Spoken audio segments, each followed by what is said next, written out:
Brainfeed magazine invites schools for ET TechX from December 5th to 7th at Hightex, Hyderabad. అయితే గురుగారు కృష్ణుడు అంటూ ఉంటాడు అందరూ నా బిడ్డలే అని చెప్పి. అయితే కొంతమంది మంచి మార్గంలో వెళ్తారు, కొంతమంది చెడు మార్గంలో వెళ్తాడు. అంతా ఆయన ఆపాలనుకుంటే ఆపేయొచ్చు. కానీ ఎందుకు చెడు మార్గంలో వెళ్ళి రకరకాల విధ్వంసాలు సృష్టిస్తుంటారు, అయినా ఆపలేకపోతున్నారు ఎందుకని? పగలు రాత్రి రాత్రి అనే సమయం ఉంటేనే పగటి విలువ మనకు తెలుస్తుంది. రాత్రి సమయం ఎందుకుంది? విశ్రాంతి తీసుకోవడం కోసం, నిద్రించడం కోసం. పగటి సమయం ఎందుకుంది? పని చేయడం కోసం. అసలు ప్రపంచంలో పరమాత్ముడు అందరినీ మంచివాళ్ళుగానే సృష్టించాడు అనుకుందాం, ఒకవేళ పర్ఫెక్ట్ మార్కెట్ లాగా. కానీ వ్యాపార రంగంలో పర్ఫెక్ట్ మార్కెట్ అనేది ఒక ఊహాజనిత వ్యవస్థ. మోనోపలిస్టిక్, డియోపలి, అలిగోపలి, మోనోపలిస్టిక్, కాంపిటేటివ్ మార్కెట్ ఇవే ఉంటాయి. కానీ రియల్ మార్కెట్లో ఒకే రకంగా అన్ని సబ్బులు ఒకటే, అన్ని బియ్యము ఒకటే, ప్రపంచమంతా ఒకటే, అద్వైతం అని ఉండదు. వీళ్ళే సమానంగా ఉండవు. కనుక మంచివాళ్ళు చెడ్డవాళ్ళు ఉంటారు. మంచిలో చెడ్డ, చెడ్డలో మంచి. నిజానికి ప్రపంచంలో ఉండే వాళ్ళంతా చెడ్డవాళ్లే. సందర్భాన్ని బట్టి వాళ్ళల్లో ఉండే మంచితనం కూడా బయటకు వస్తుంటుంది. అలాగే ప్రపంచంలో ఉండే వాళ్ళంతా మంచివాళ్లే. కానీ సందర్భాలు కొన్ని వాళ్ళల్లో సమయాలలో చెడ్డతనాన్ని వెలికి తీసి వస్తూ ఉంటాయి. కనుక ఏ శాతం ఎక్కువ, మంచితనమా చెడ్డతనమా? సమస్తము తెలిసినవాడు రావణుడు, నిత్య శివ పూజా దురంధరుడు, బ్రహ్మజ్ఞాని, బ్రహ్మకు మనుమడు, విరోచనుడికి సంబంధించిన జాతి కదా, సమస్తము తెలిసినవాడు కదా. అయినా కూడా పరదారాపహరణం, రాముడు ఇల్లాల సీతాదేవిని ఎందుకు ఎత్తుకు వచ్చాడు? అది గుణం, అది కర్మ, అది గుణ స్వభావం కాబట్టి చేశాడు. తెలిసి ఫలితం అనుభవించాడు.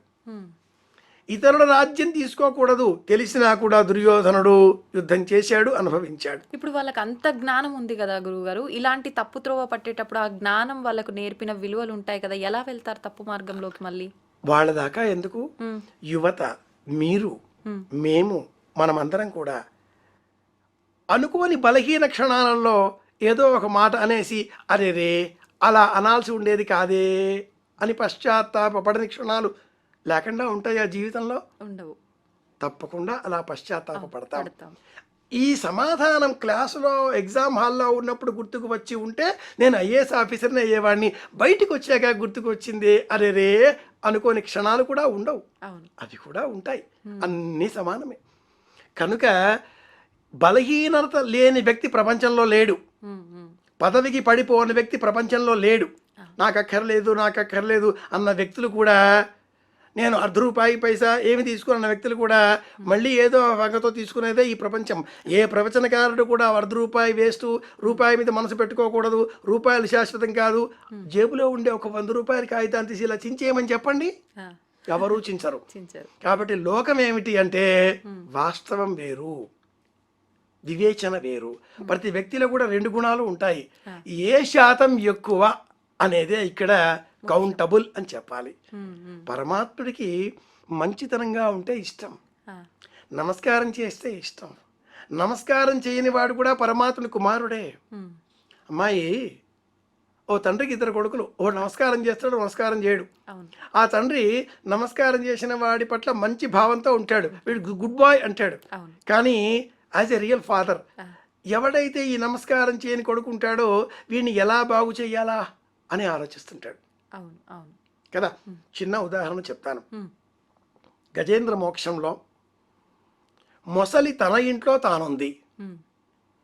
ఈ ఏనుగు వచ్చింది, ఆ మడుగులో కాలు పెట్టింది, మడుగంతా విధ్వంసం చేసింది. ఆ సరస్సు మొసలిది. తన ఇంట్లో తాను ప్రశాంతంగా ఉన్న మొసలి దగ్గరికి ఈ ఏనుగు వచ్చి ఆ ఇంటిని విధ్వంసం చేస్తే కాపాడుకోవడం కోసం మొసలి ఏనుగు కాలు పట్టుకుంది.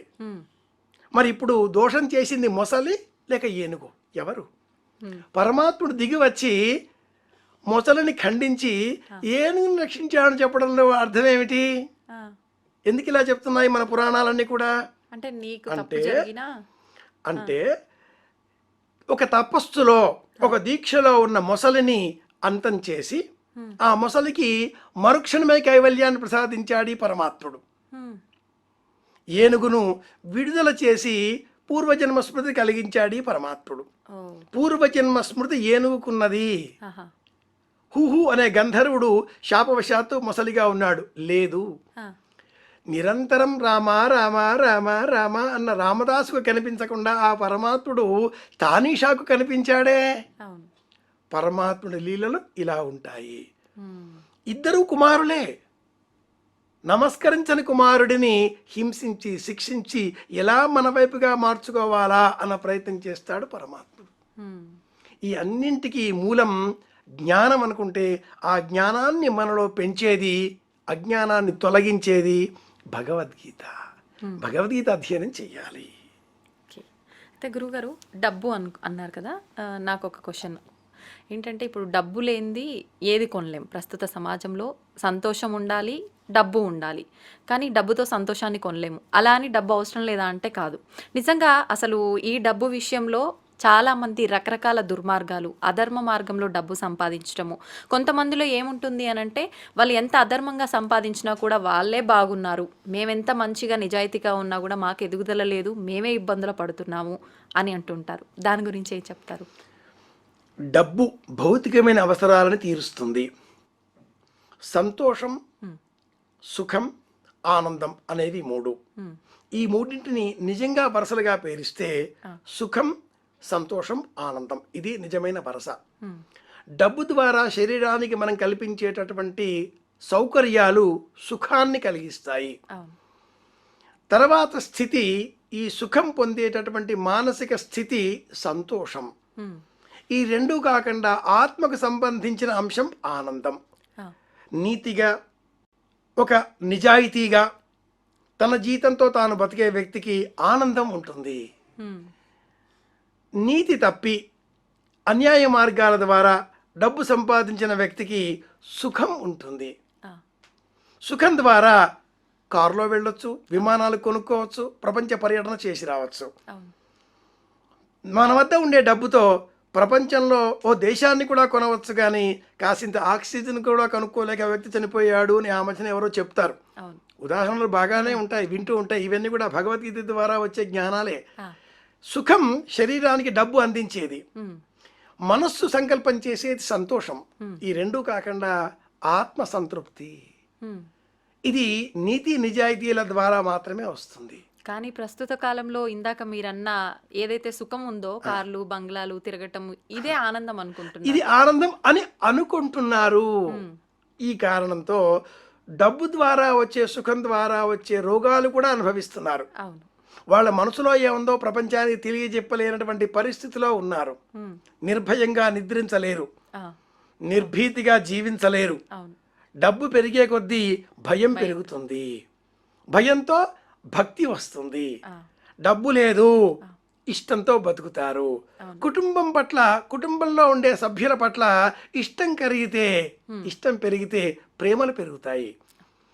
ఈ కుటుంబంలో ఉండే సభ్యులకు వాళ్ళకు సంబంధించిన కోరికలు, అవసరాలు, అవకాశాలు, డబ్బుతో వచ్చేవి సుఖాలు మనం అందించగలిగితే ఇక్కడ సుఖాలు ఏర్పడతాయి, ఇక్కడ ఆనందాలు ఉండవు. కంఫర్టబుల్ లైఫ్ లీడ్ చేయగలుగుతారు, ఆనందాలు ఉండవు. విదేశంలో ఉన్న కుమారుడు రోజుకి 1,00,000 సంపాదిస్తూ ఫ్లైట్లలో తిరుగుతూ, మనం హాస్పిటల్లో ఉన్నామంటే ఎన్నో కొన్నో డాలర్లు అకౌంట్లో వేసి వీడియో కాల్ ద్వారా నాన్న బాగున్నావా, I spoke to doctor already అంటే అది ఆనందం కలుగుతుందా? లేక కుమారుడు ఇక్కడే మన ఇంట్లోనే మనతో పాటే ఉండే నెలకు 30,000-50,000 సంపాదిస్తూ రాత్రి మనతో పాటే పక్కనే కూర్చొని 2 చపాతీలు చెరో చపాతీ తింటూ మనం దగ్గితే ఏమైంది నాన్న హాస్పిటల్ పోదామా అనే కుమారుడు ఆనందాన్ని ఇస్తాడా? ఆ కుమారుడికి కూడా విదేశాలలో ఉండి ఎంత సంపాదించినా, ఎంత ఆనందంగా ఉన్నాను అని అనుకుంటున్నా కూడా అది ఆనందం అవుతుందా? శరీరానికి అందించేటటువంటి సుఖాలు మాత్రమే పొందగలుగుతాడు.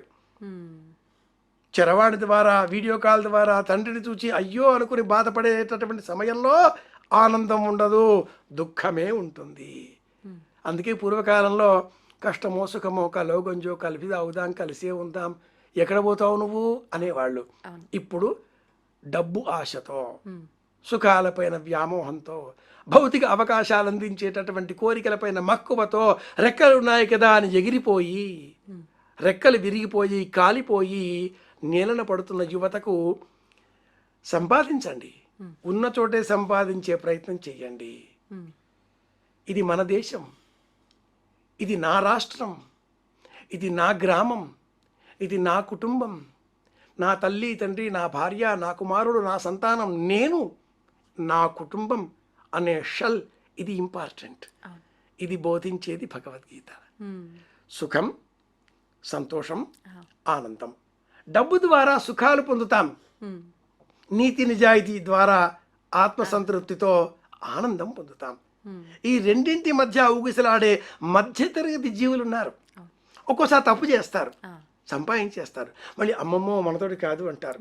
వాళ్ళు సంతోషం అప్పుడప్పుడు ఓసారి పైకి ఓసారి కిందికి, మధ్యతరగతి కదా. ఇదొక స్థితి. ఇలాంటి వాళ్ళే ఎక్కువగా ఉన్నారు.